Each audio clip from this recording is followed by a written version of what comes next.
오늘은 백수연 변호사님 함께합니다. 안녕하세요. 안녕하세요. 오늘 양담소 홈페이지에 청취자분이 남겨주신 사연이 있어요. 사연 준비되어 있습니다. 읽고 자세히 상담 부탁드릴게요. 네.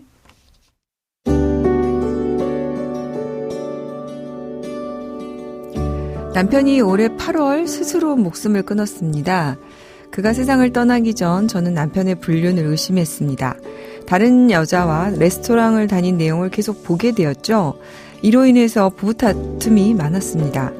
처음에는 남편의 죽음이 저 때문이라고 자책하며 같이 죽을 생각까지 했습니다. 그런데 남편의 유품을 정리하다가 휴대전화에서 이니셜로 저장해 놓은 그 여자의 휴대전화 번호를 우연히 알게 되었고 계속 그 여자와의 관계들이 줄줄이 나왔습니다. 그 여자와 베트남 여행도 같이 갔고 여자의 아파트를 제 집처럼 드나들며 지냈더군요. 얼마 전 그 여자가 찾아와 무릎을 꿇으며 잘못을 빌었습니다. 여행과 집을 드나든 건 인정하더군요. 레스토랑과 모텔을 오간 자료도 나오는데 그거는 극구 부인했습니다. 2019년부터 사귀다가 2020년 12월 저의 의심하는 전화를 받고부터는 남편 전화를 수신 거부해놨다고 합니다. 남편이 세상을 떠나기 얼마 전 2통의 전화를 걸어왔고 자신이 안 받으니 연락 부탁한다며 메시지를 남겨놓은 것이 전부라 했습니다. 하지만 그녀의 말을 믿을 수 없고 그녀로 인해 힘들었던 시간들을 지울 수 없습니다. 제가 이 여자를 상대로 상간녀 소송을 할 수 있을까요? 그게 안 되면 회사에 찾아가 망신이라도 주고 싶습니다.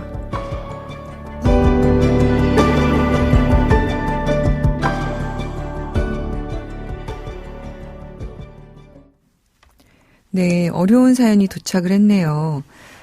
갑작스럽게 남편이 세상을 떠나고, 그것도 좀 슬프실 텐데, 이후에 이제 부정행위 관련한 사실을 자세히 알게 되어서 충격이 크실 것 같아요. 자, 백 변호사님, 남편이 사망을 했는데, 이 경우에 지금 우리 사연 주신 분이 상간녀를 상대로 해서 위자료 청구 소송이 가능할까요? 네, 너무 안타까운 사연입니다. 이게 굉장히 좀 마음이 무거운데요. 일단 네.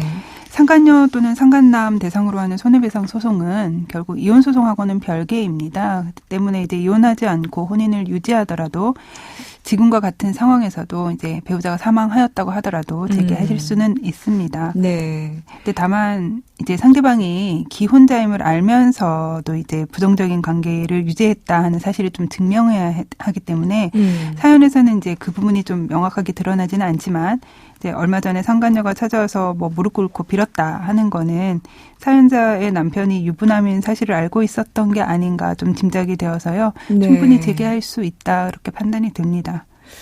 아마도 이 사연에서는 아마 이제 시효 문제는 문제가 될 것 같진 않은데 그래도 변호사님이 좀 안내를 해 주시죠. 불법행위로 인한 손해배상 채권의 소멸시가 정해져 있는데요. 네. 일단 손해 및 가해자를 안 날로부터 3년 또는 이제 불법행위를 한 날로부터 10년으로 정해져 있기 때문에 소를 제기하실 때는 소멸시효에 걸리지 않도록 유의할 필요가 있습니다. 그러니까 사연에서 보면 2020년 12월에 이미 좀 의심스러운 레스토랑 출입 정황을 좀 발견을 해서 상간녀한테 전화해서 만나지 말라 이렇게 경고했는데 남편이 사망한 후에 알고 봤더니 레스토랑 출입만 한 게 아니라 모텔도 가고 해외여행도 가고 상간녀 집도 드나든 사실이 있다는 거니까 이제 그러한 각각의 행위, 그러니까 각각의 불법 행위로 인한 손해 사실을 알고 3년이 지나지 않은 시기에 소를 제기해야 한다. 근데 네. 사연에서는 이미 3년은 지나지 않은 걸로 보여서 네. 이제 시효 문제는 이제 제기되지 않을 걸로 보이기는 합니다. 그러게요. 지금 이제 사연을 보니까 남편의 휴대전화에서 아마 증거들이 나온 것 같은데, 이게 이럴 경우에 이제 증거로 사용할 수 있겠죠? 네, 사용할 수 있을 것 같습니다. 네. 보통 이제 어떤 증거들이 필요할까요? 부정행위를 입증한 증거는 사실 좀 여러 가지가 있는데요. 보통 사진, 가장 흔하게 나오는 게 사진이고요. 두 사람 사이에 나눈 메시지, SNS 기록, 통화 녹음 내역, 블랙박스도 가능할 것 같고요.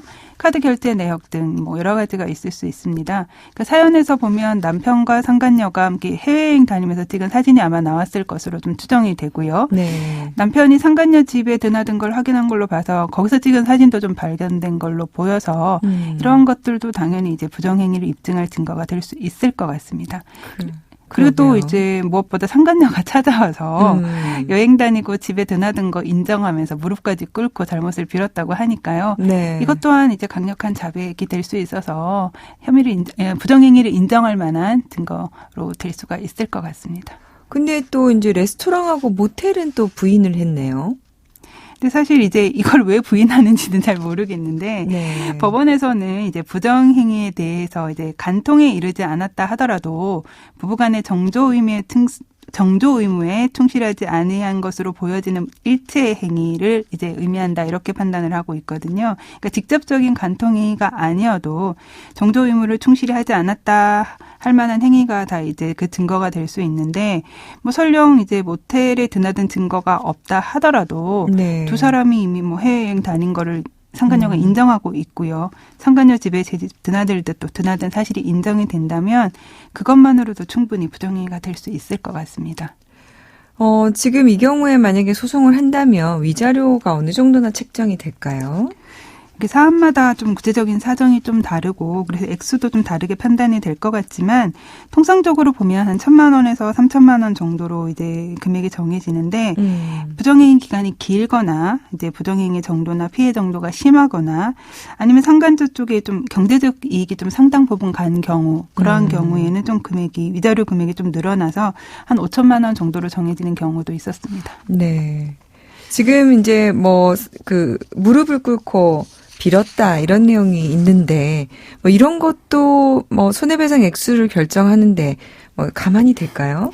이제 법원에서는 이제 위자료 금액을 책정할 때 이혼을 한 경우, 하지 않은 경우 이렇게 비교해서 이혼을 한 경우에 조금 더 이제 위자료 액수가 늘어나는 경향이 있고 또 이제 좀 전에도 말씀드렸지만 기간이 길거나 이제 행위가 정도가 심하거나 하면 좀 늘어나고 또 하나 보는 것이 상간자의 태도입니다. 그래서 이제 지금 반성은 했다고 보는데 또 뭐 어떤 거는 인정하고 또 어떤 거는 인정하지 않고 또 말도 안 되는 변명을 하거나 이럴 경우에는 이게 좀 불리한 요소로 좀 작용이 되어서 네. 위자료 액수가 늘어나는 요인이 또 될 수도 있을 것 같습니다.